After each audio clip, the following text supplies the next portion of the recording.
I'd like to thank the Radio and TV Correspondents Association for providing dinner tonight. And I'd like to thank Senator Webb for providing security.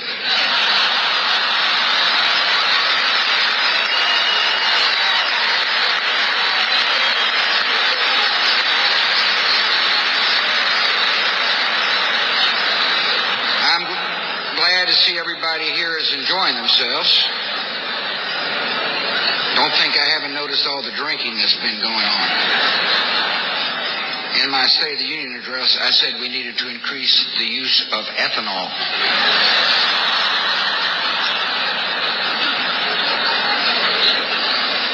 Well, where should I start? A year ago, my approval rating was in the 30s. My nominee for the Supreme Court had just withdrawn.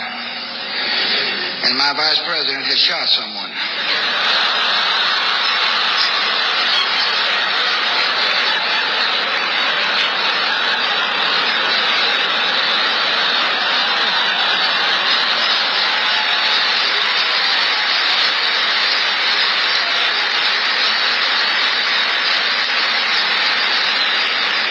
Those were the good old days.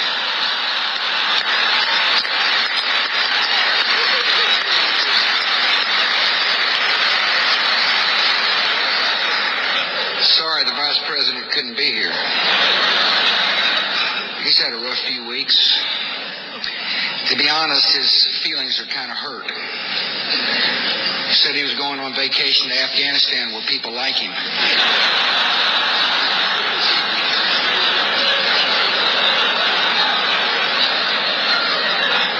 You and the press certainly have had a lot to report lately. Take the current controversy. I have to admit, we really blew the way we let those attorneys go. You know, you botch it when people sympathize with lawyers.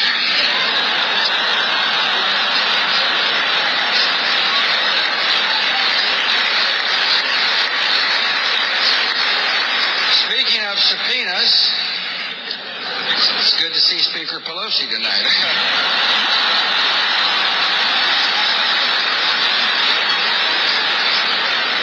You know, some have wondered how the two of us would get along. Some say she's bossy, she's opinionated, she's not to be crossed. Hey, I get along with my mother.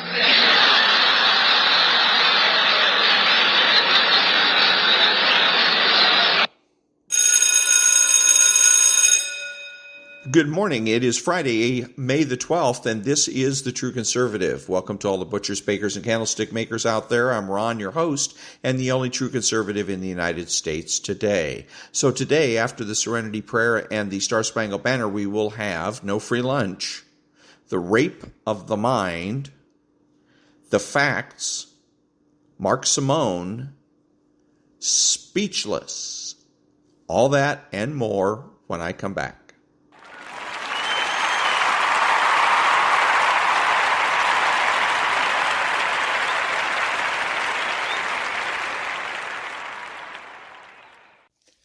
God, grant me the serenity to accept the things I cannot change, the courage to change the things I can, and the wisdom to know the difference.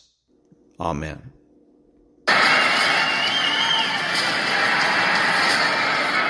Ladies and gentlemen, please remain standing and remove your hats for the national anthem of the United States of America.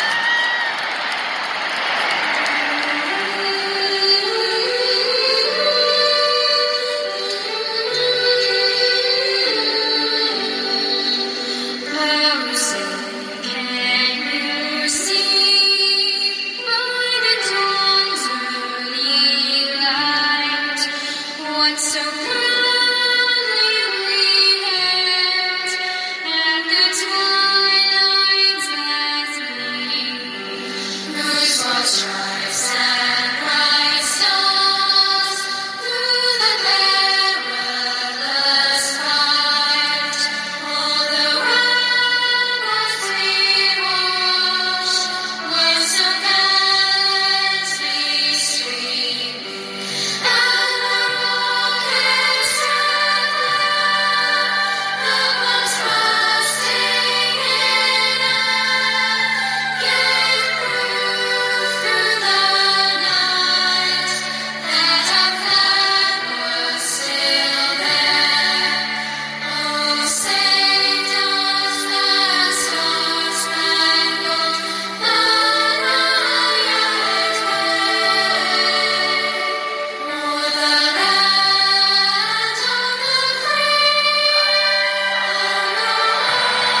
Thank you. And now there's no free lunch. 250 Economic Truths by David-Bahnsen. The fact that the market is not doing what we wish it would do is no reason to automatically assume that the government would do better. Thomas Sowell. When we think about the way that resources are allocated in a market economy, we do not need to assume perfection. I can easily imagine any number of scenarios where I, from my imperfect vantage point, may believe capital could have been allocated more efficiently, though it should surprise no one that my own assessment is likely colored by self-interest, bias, or even just plain ignorance in a given transaction. The error of the collectivist is to take this individual hunch and parlay it into capital allocation decisions that belong to a disinterested third party and one marinated in inefficient bureaucracy at that, the government. And that was the No Free Lunch by David-Bahnsen. Back in a minute.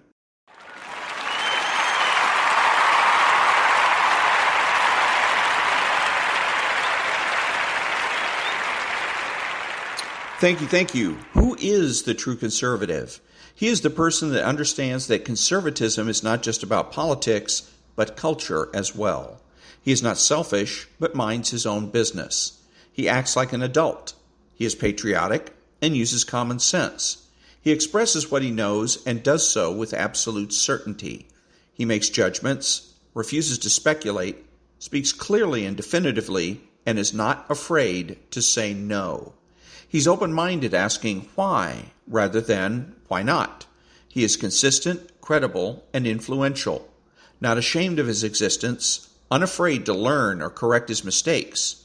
He's a normal American, and he is better than the socialist. He's a better friend, father, brother, family member, and a better person, period. You have to know that. If you don't know with every fiber of your being that being a true conservative is best, then you're wasting your time. Back in a minute.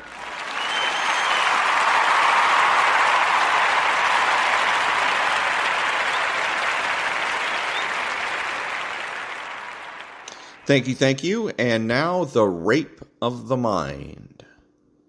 The quest for detachment.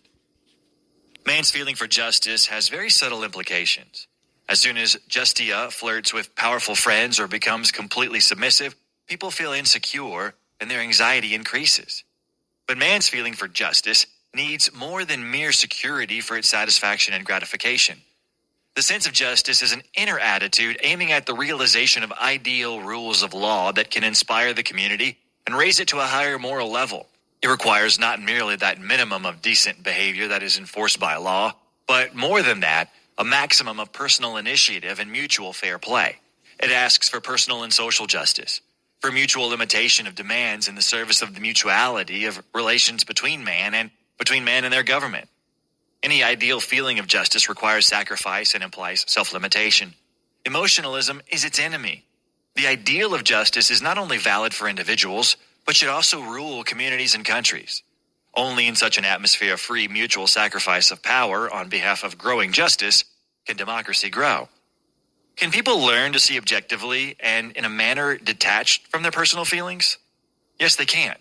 Preconceived ways of seeing and witnessing can be changed.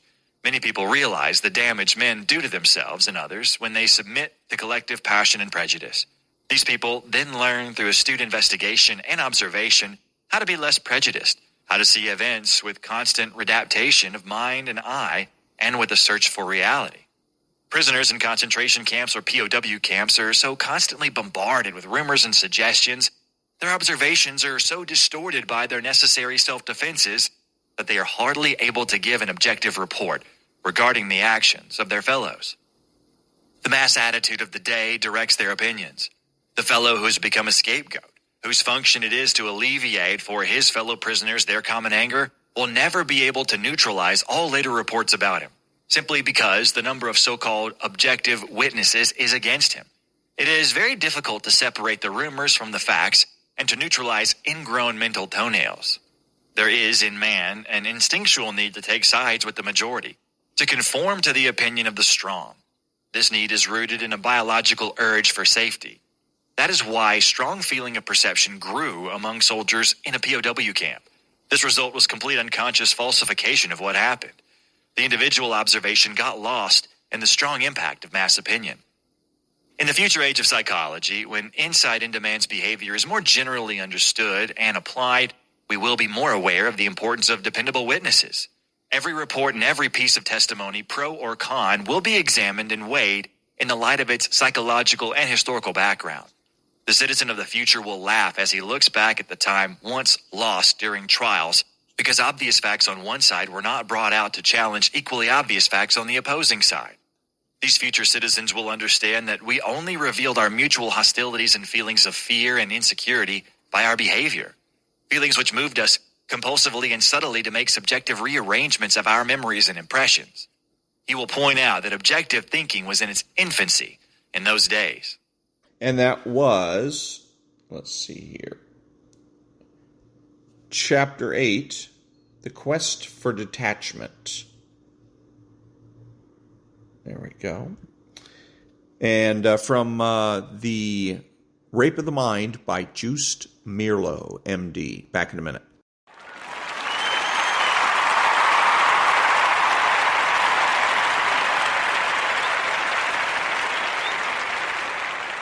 Thank you. So I'm listening to a guy on the radio, right? One of these Republican talk show hosts, and he's talking about what happened in New York when the Marine that subdued an out of control man on the subway is now going to be apparently brought up on charges of manslaughter because he subdued the guy and in the process killed him.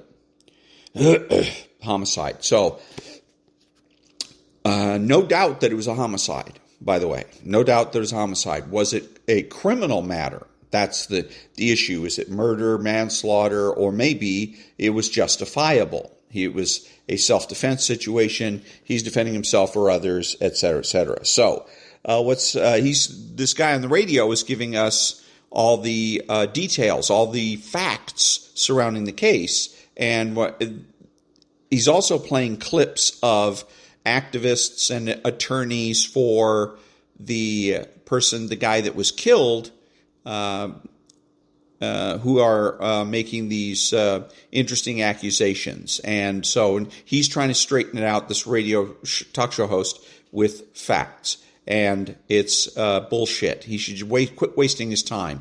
Nobody gives a damn about the facts. The left doesn't give a damn about the facts. Nobody else does either. Nobody's going to write all this stuff down, put it in a notebook, and walk around with this notebook under their arm so that when you go to work and somebody starts giving you the business about this affair, you're going to whip out your notebook and give them the facts. Even if you did do that, they wouldn't care. They just look at you stupid. So the point here is to shut these people up. They're going to talk until they get what they want. And in this particular situation, what they want is money. Money, and maybe they can get some power out of it too if they can turn this into a situation where people on the right feel embarrassed, people on the right feel ashamed, people on the right feel, well, maybe I shouldn't do anything. Maybe when some guy is on the train acting up, maybe I should just, turn the other way and or maybe I just don't go on the subway anymore. So, and with that, they're exercising a form of power. Now, what they're saying is that he didn't touch anybody. That's what his attorney said for the guy that was the victim here. He didn't touch anybody. He didn't lay a hand on anybody. Now, between you, and the fence post, technically, at the time he was subdued, that may be correct. That hasn't been determined yet in a court of law, so it's not official. But that may be, but the reports were that he was threatening people, acting as though he was going to attack them.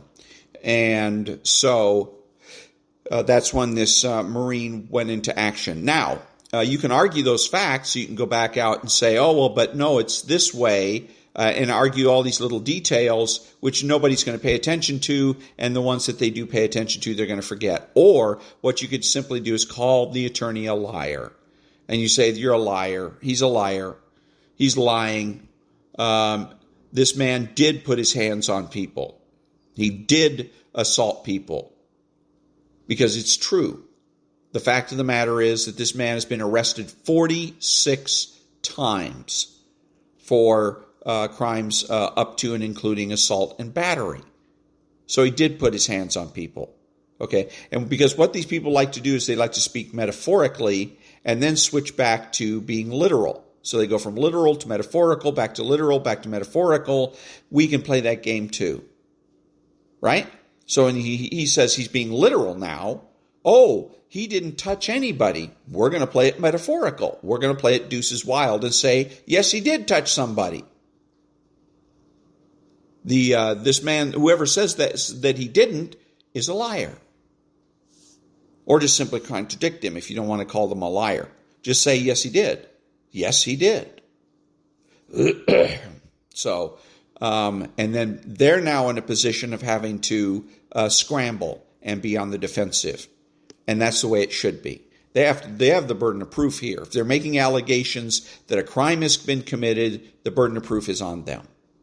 It's that simple. The question is, how do you get them to accept that responsibility? You're not going to get them to accept the responsibility by running around spewing the facts. You're not going to make them accept the responsibility and own up to the fact that the burden of proof is on them if you're rationalizing.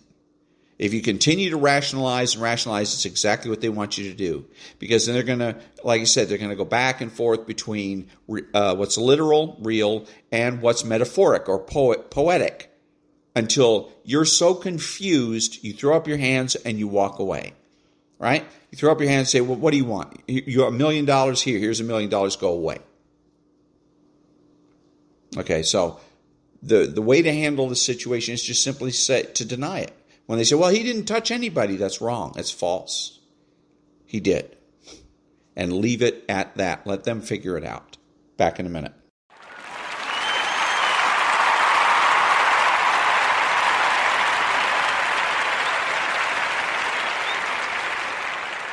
Thank you. Now, 5 minutes of Mark-Simone from Fox Business talking about Trump's performance on CNN last night, or actually I think it was the night before. Mark-Simone, WOR radio host, and the ever-popular David-Bahnsen, Fox Business anchor. Mark-Simone, what stood out? Let's just look at this whole thing. I had some sound, maybe you disagree. What stood out in your mind about Trump's performance? It was brilliant. He was very effective. You can tell from every liberal having a meltdown on TV today. It's supposed to be a town hall. That means the voters ask the questions. Right. Instead, this woman decides it'll be a little mini January 6th committee. Right. Best moment was the focus group afterwards. They said to this guy, why does he keep talking about January 2020? And he said, I think because your first question was about January 2020. They got 3 million viewers. Tonight they'll be back to family and friends only audience. A couple hundred. Yeah. She was, I think, just not ready for this. Were there any polls out today about Trump's performance? I'm sure there'll be polling on this. Yeah, but they'll fake college polls and media polls. But, you got to be like Leslie Stahl, a veteran. If you're going to be rough, you have to have a neutral look on your face and a calm tone. You could see in her face rage and hatred for Donald Trump. You can't do that when you're a moderator. Means moderate, not take a side. But she was the one when he started making sense on policy, whether it was economic policy, border policy, foreign policy. That's when she got nervous. And I have a feeling, we all have these IFBs. Hopefully we don't get interrupted much by the producers. I have a feeling she got a lot of producers screaming at her, go back to January 6th, go back to the 2020 election. When he was getting traction on all these issues, and the reason is because comparing Trump's term as president and his success on the economy, on limiting migration from the border, on foreign policy successes, compare any one of those issues to Joe Biden, and he wins. He wins hands down. I think that was her fear, is that drawing on your prior history of being a reporter and an economics guy. I know you're a celebrity's anchor now, but before this happened, I thought that was the best part of the thing. Now, I know because I'm an economics guy myself, But I thought he really captured, here's what I did, on energy, taxes, on regulation, on prosperity. That's what people want to hear. You know, on this, we've had Art Laffer keep saying the best candidate is going to be the one with a serious prosperity agenda. Kellyanne Conway keeps saying the same thing. Steve Forbes keeps saying the same thing. I keep saying the same thing. If Trump stays on message like that, I mean, he did that in one little 30-second sound. It was really quite extraordinary. But again, you can't avoid the comparison with the policy failures of the Biden administration whenever he brings up the policy. That's why she was trying like hell to get him back to January 6th and 2020. I also think people don't understand, Mark, how important negotiations are in a presidency. Right? You can't just wave a magic wand. You got to sit down. And how good a negotiator Trump was and is and presumably will be. If you listen to what he was saying on the abortion question, on Putin and the Ukraine, other matters, he was saying, the debt ceiling, we'll negotiate this out. And if I have to bludgeon them with a default threat, then I'll bludgeon them with a default threat. Look, I saw it. I was in the China trade team. For 2 years, we hassled that out. He bludgeoned them with tariffs. The reason he could remain in Mexico, he bludgeoned Mexico with a tariff threat. I mean, that's a lost art. And I don't think these kids, Ms. Collins and whoever, they don't understand how important it is. And I saw it 40 years earlier with Reagan, who ran the Screen Actors Guild and negotiated the only strike in the history of that union. Right. Yeah, it's the one time he shut her down. The fourth time she said, will you call him a war criminal? He made it clear, I can't do that if I want to negotiate with him. And she realized he's talking about statesmanship. If I say he's a war criminal, he's got to fight even harder now. There's another point to that, which is that shows it's not just the policy, it's how you apply the policy, how you use it at the negotiating table. And not everybody who's running for the nomination, the Republican nomination, has that skill set. Not only does he have the skill set, he came into office in 2016 with a skill set, but that experience to put it to work. I don't want to say others couldn't have done a good job. I mean, that is not my point. Governor DeSantis will be tested on this too. But I do think he had a very good night last night. And I think having it on CNN, I think CNN may regret it because they're all trashing it afterwards, which I thought was really incredible bad taste for a network to trash their own production, okay? But really, I think it gave him a lift. And I think whatever other troubles he may have, people saw how good he can be. He's not always that good, but they saw how good he can be. Yeah, I don't know that DeSantis could do that. He's new at this. You got to be able to control your temper. We know Joe Biden would be taken out in a stretcher after 5 minutes of that kind of question. By the way, he can't negotiate because he's non-compos mentis. I wrote down your phrase, barely copacetic. I thought that was a beautiful phrase. Right. Aquila's killing us, everything. And so that was Trump's performance was brilliant by Mark-Simone from Fox Business News. And he said made the big mistake. And again, it's so simple. You want to defeat the left. We can do it. We can do it overnight. And one of them is get your mind right. And you get your mind right by getting your vocabulary right. But he said the migrants at the border, or border migrants, something like that. And I was just about to blurt it out. There are no migrants. It's immigrants or emigrants. Migrants is what are animals. Animals migrate. People immigrate or emigrate. That's the way it is. Back in a minute.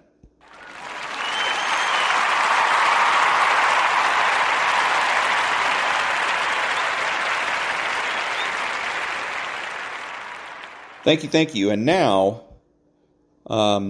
Speechless, Chapter 7, Speechless by Michael-Knowles, Controlling Words, Controlling Minds. And it's called Chapter 7, Nothing Personal. Chapter 7, Nothing Personal. The televangelist and sometime presidential candidate Pat Robertson once colorfully described feminism as a socialist anti-family political movement that encourages women to leave their husbands, kill their children, practice witchcraft, destroy capitalism, and become lesbians. His comment shocked liberal sensibilities, though Robertson's foes have encountered the same difficulty Bertrand Russell found when he attempted to refute the ontological argument for the existence of God, namely, that it is easier to feel convinced that it must be fallacious than it is to find out precisely where the fallacy lies. Feminists of the mid to late 20th century may not have flown around on broomsticks, but they nevertheless inflicted a curse on the culture in the form of political correctness. Leftist academics contrived the intellectual framework for political correctness in the 1920s and 30s. Novelists around the world prophesied the political effects of PC in the 1930s, 40s, and 50s. Student radicals, armed with the writings of Mao and Marcuse, took up the cause in the 1960s. And in the 1970s, feminists helped political correctness break into mainstream public discourse. A man cannot be politically correct and a chauvinist too, averred the feminist activist Toni Cade in her 1970 anthology, The Black Woman. Nabokov may have coined politically incorrect in print, but Ruth Perry identifies Cade's remark as the first instance of politically correct in its present meaning. Sexual politics powered the expansion of political correctness beyond niche ideological circles and into the broader public sphere during the ensuing decade. Feminists sought to overthrow a culture they decried as patriarchal by making language fickle, which itself required a fundamental restructuring of the political order. Complacent conservatives have long dismissed fears of a war between the sexes on the grounds that everyone is sleeping with the enemy. They make a fine point as pertains to wars of maneuver, but they neglect to risk a lurid image, wars of position. Though feminists' most barbarous bastardizations of language have never caught on in the culture, their infiltration of private realms secured them a platform from which to enforce even the most unpopular politically correct contrivances. The radical feminist Carol Hanisch launched the attack in 1970 with the publication of her essay, The Personal is Political. Hanisch had already garnered some notoriety 2 years earlier by protesting beauty queens at the 1968 Miss America pageant in Atlantic City.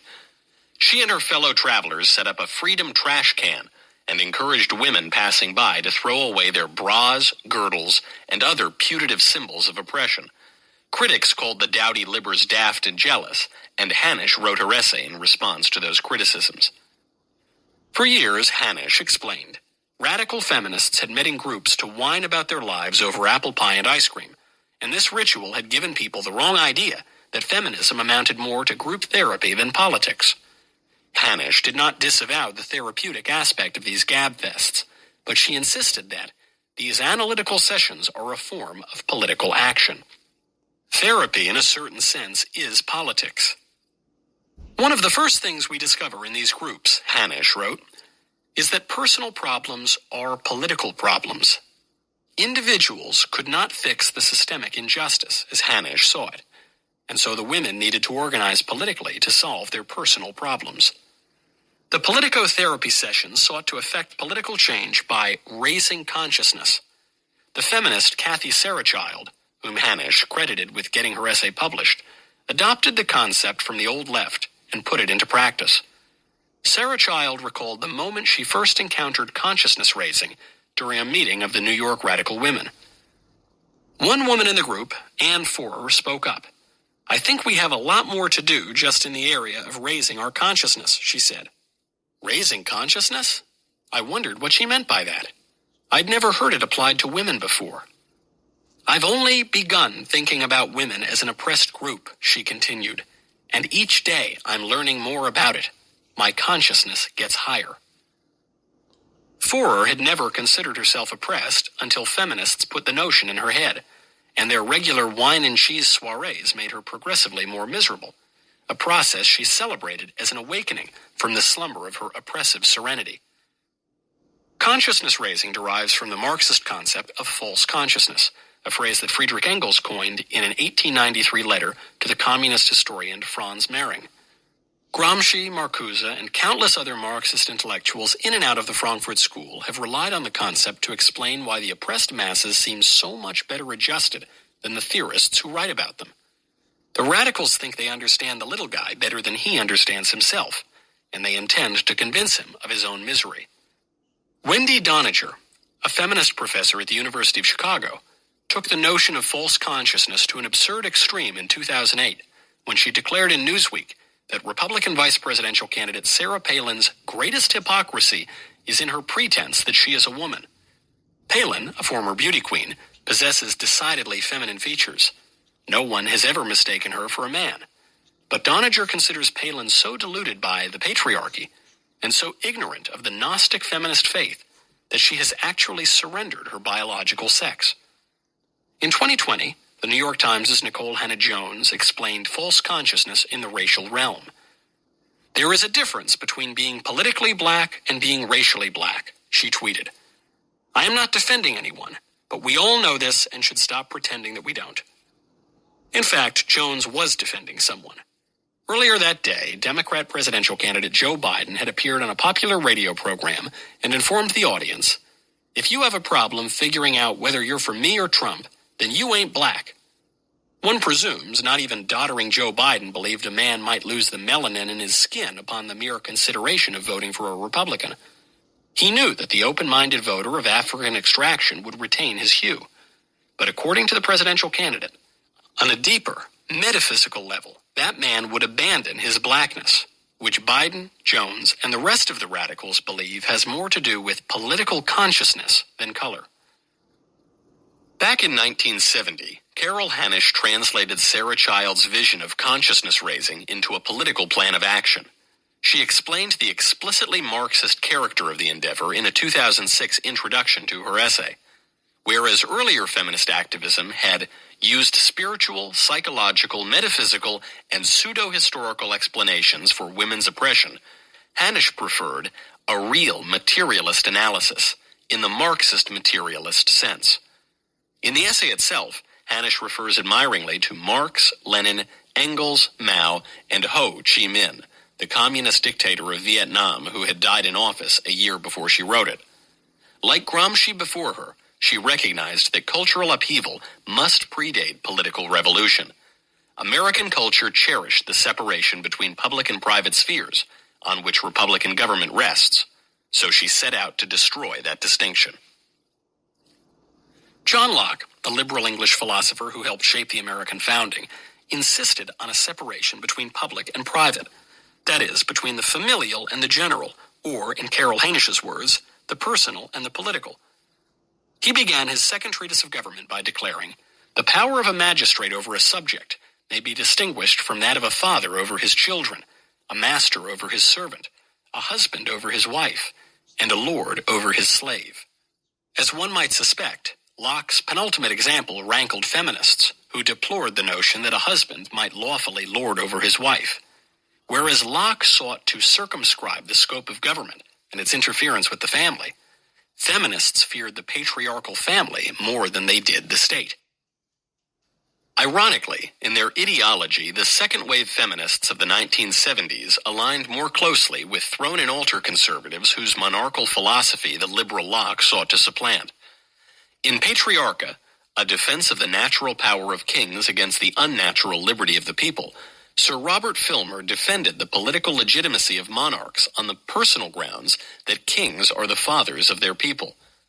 Present-day feminists might require a fainting couch should they discover that they hold more in common with the author of Patriarcha than with the father of liberalism, but their radical foremothers, or fore-aunts more likely, had their reasons for rejecting limited liberal statecraft. Locke's distinction between the public and the private protected home life from the intrusions of work and politics, but women remained stuck at home regardless of who ruled.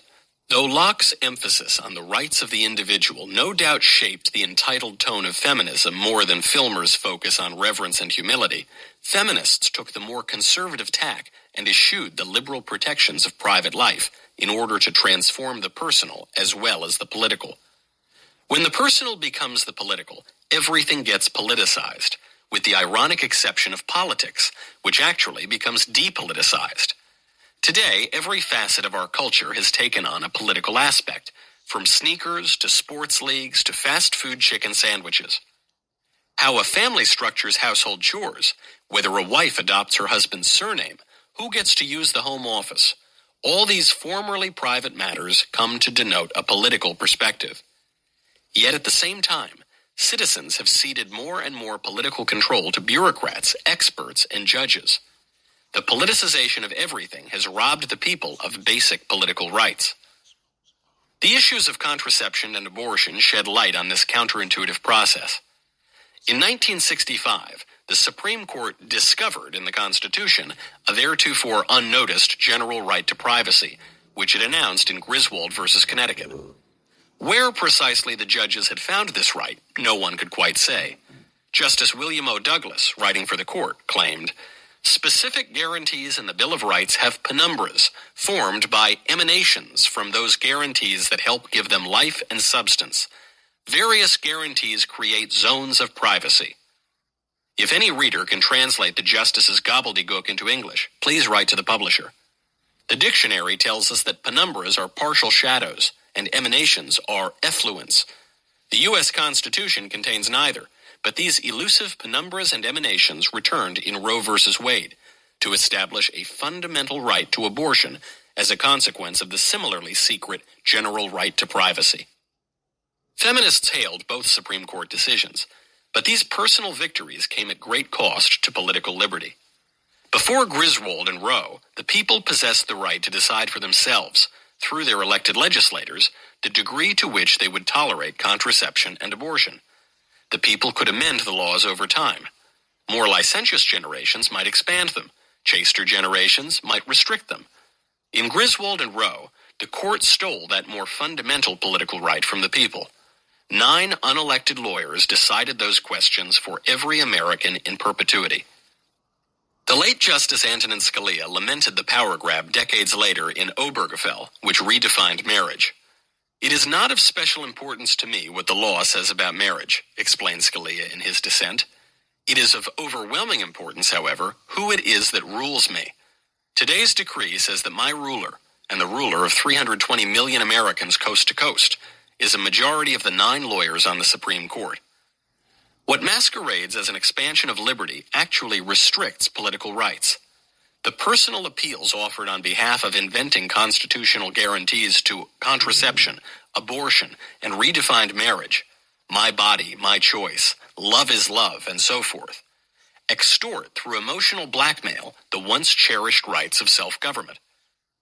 The personal is the political cuts 2 ways. Private life becomes political, and political life becomes personal. Carol Hanisch embraced both transformations. This is not to deny that these sessions have at least 2 aspects that are therapeutic. I prefer to call even this aspect political therapy as opposed to personal therapy, she wrote. It seems to me the whole country needs that kind of political therapy. Politics has never been for the faint of heart, but therapy treats disorders. If Hanisch believed our political system requires therapy, the disorder she hoped to treat was constitutional government. Progressives of an earlier era had already weakened constitutional government by taking many political decisions out of the hands of the people and their representatives, and putting them into the hands of bureaucrats and the administrative state. These earlier progressives considered constitutional government outdated, a relic of Newton's universal laws unsuited to the modern Darwinian world of perpetual evolution. The second wave feminists of the 1970s took even more power from the people and handed it to judges as well as to more bureaucrats.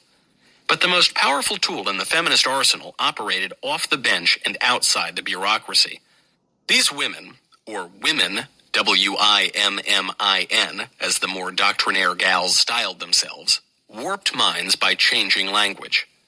In 1985, a bygone halcyon era when the New York Times still retained at least the pretense of sense and humor, the Gray Lady suggested the term "whoperdaughter" as a politically correct substitute for woman, which gave offense for its reliance on the word man, and woe person, which gave offense for its reliance on the word son. The paper mocked humorless feminists, forgive the superfluity, who opted for women, W-I-M-M-I-N, women, W-O-M-Y-N, and women, W-O-M-I-N, to avoid the dread 3-letter word. Amid all the ridiculous misspellings, one might almost forget that man is a gender-neutral term, referring not just to members of the male sex, but also to humanity as a whole. No less an authority on the English language than the King James Bible uses the word in this way. So God created man in his own image. In the image of God created he him. Male and female created he them. Feminists set out to abolish the separation between personal and political life, and nothing can be more personal than the words that form one's thought and speech. The feminist linguist Deborah Cameron explains the strategy. Meaning works by contrast. The words you choose acquire force from an implicit comparison with the ones you could have chosen, but did not, she observes. By coining alternatives to traditional usage, therefore, the radicals have effectively politicized all the terms.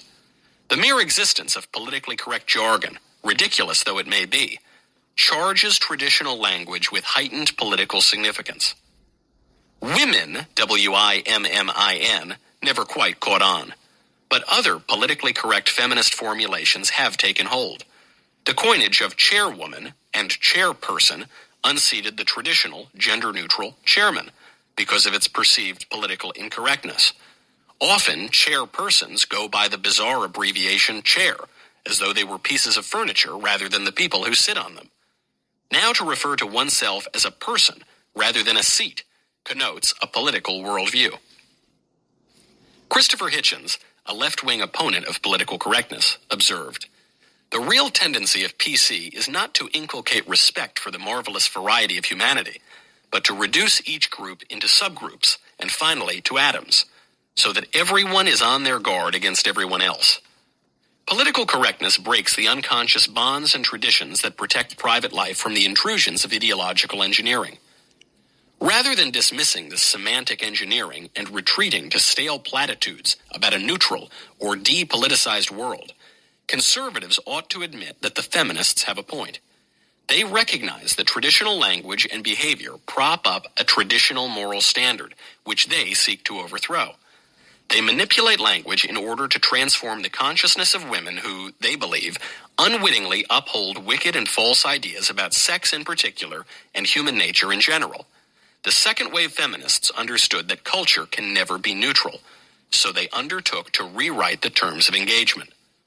Lazy liberals of the left and right parrot slogans about the marketplace of ideas without ever taking seriously the radicals' complaint that someone sets and enforces the rules of the market. They don't even inquire into the provenance of that phrase, which entered the American mind in 1953 through a concurring opinion written by the infamous sophist William O. Douglas in United States versus Roomley. Here again, one sees the trap of political correctness, which posits a false dichotomy between accepting radical new standards or abandoning standards altogether. Either way, political correctness achieves its purpose of overthrowing traditional society. Simone de Beauvoir, the famous French feminist and strumpet of Jean-Paul Sartre, acknowledged the strategy. Language is inherited from a masculine society and contains many male prejudices, she wrote. Women simply have to steal the instrument. They don't have to break it or try a priori to make it something totally different. Steal it and use it for their own good. Beauvoir erred in her bleak assessment of traditional society's prejudices, which benefit both men and women in different ways.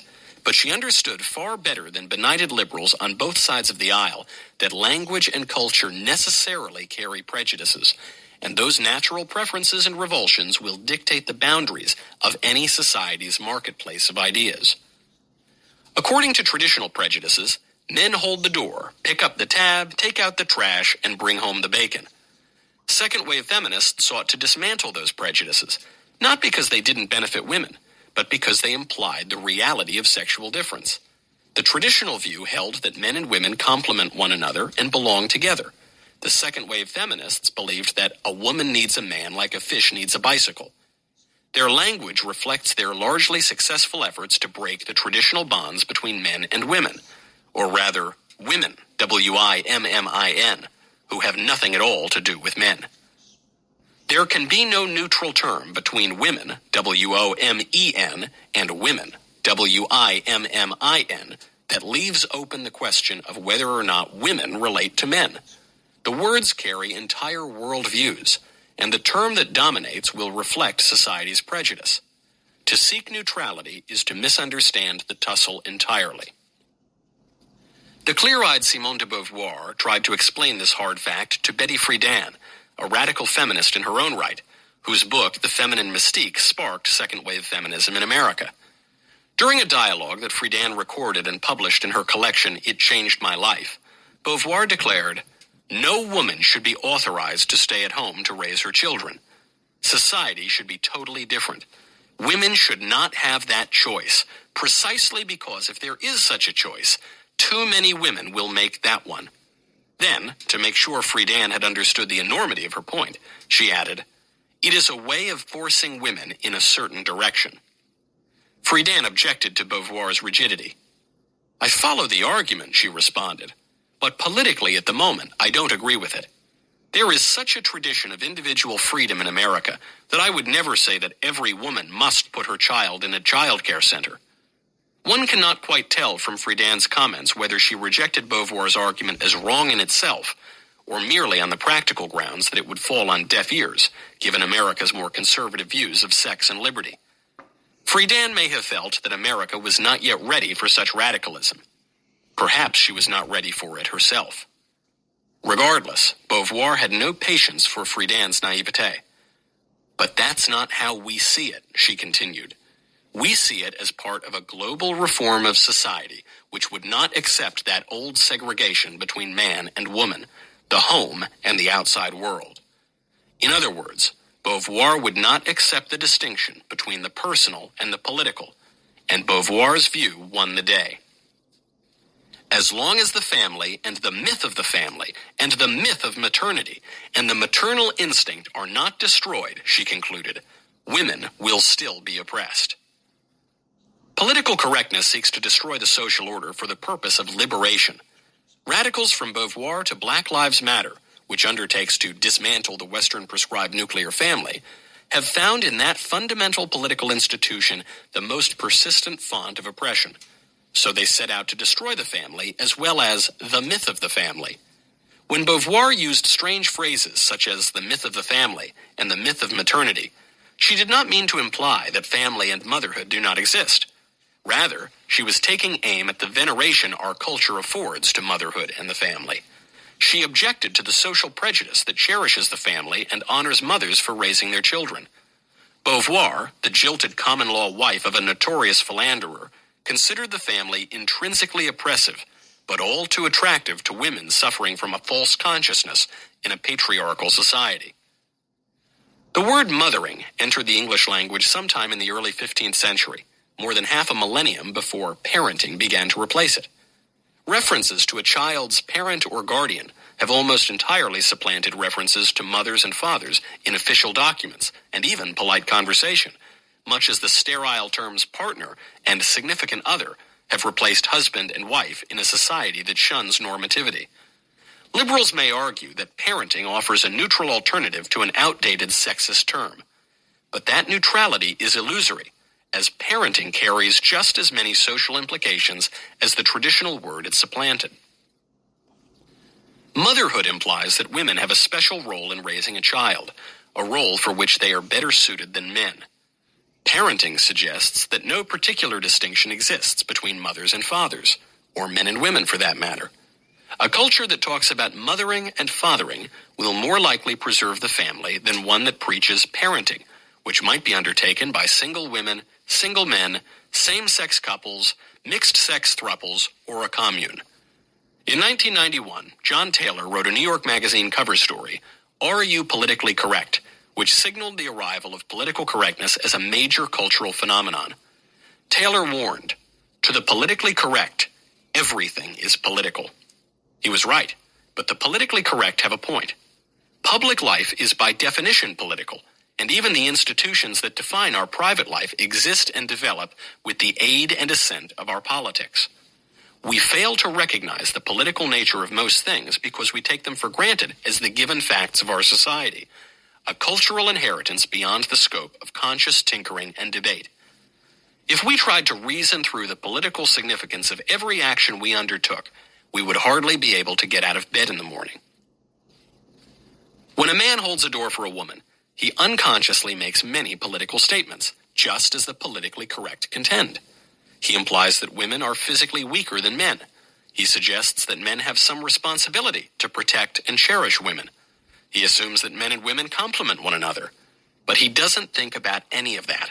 He gives no thought to holding the door. His mother or father taught him it's polite, and so he does it. Political correctness undertakes a process of criticism, the ruthless criticism of all that exists, in Marx's words, to raise consciousness and make people aware of the political meaning behind their reflexive traditional behaviors. It is an exhausting, tedious process, and people tire of it eventually. But the radicals must break down traditional culture before they can rebuild it after their own fashion. Politically correct radicals have concentrated much of their focus on sex, because sex is the fundamental distinction within man. Other differences, race, height, weight, and so forth, pale in comparison to sex, which rests at the basis of human self-understanding, from Gilgamesh to the Greek myths to Genesis. The dismantling of our sexual self-understanding that took hold through second-wave feminism would reach fruition decades later in transgender ideology. But in the meantime, political correctness took a detour back through the universities, by then more politicized than ever.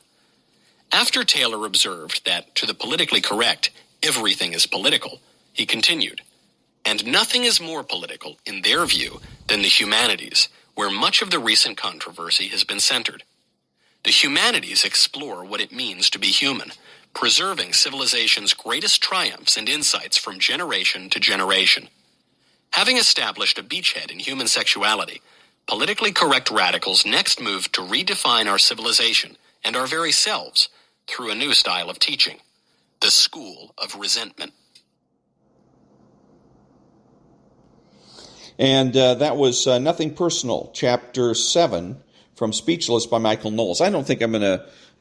I'll check out some other chapters, but I don't think I'm going to continue with this. This whole chapter was tedious and superfluous and just rather unnecessary. The only thing he said in here that was of any value was when he talked about language and how important language is, and the idea that if you're the people that talk about mom and dad or mothers and fathers are more likely to defend the family than people that talk about parents. And I'd never thought about that. I've heard the term parents, and I've seen that term used on official paperwork here and there, and like if you got to fill out an application or you're going to have to get a security clearance, parents instead of mother and father. And that does, I can see how that would make a difference. But anyways, other than that, again, the chapter was, long and just rather boring and irrelevant. And so I'm going to have to give serious consideration to skipping this book and moving on to something else. Back in a minute.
This is Ron, your host, the only true conservative in the United States today, bidding adios to all the butchers, bakers, and candlestick makers out there.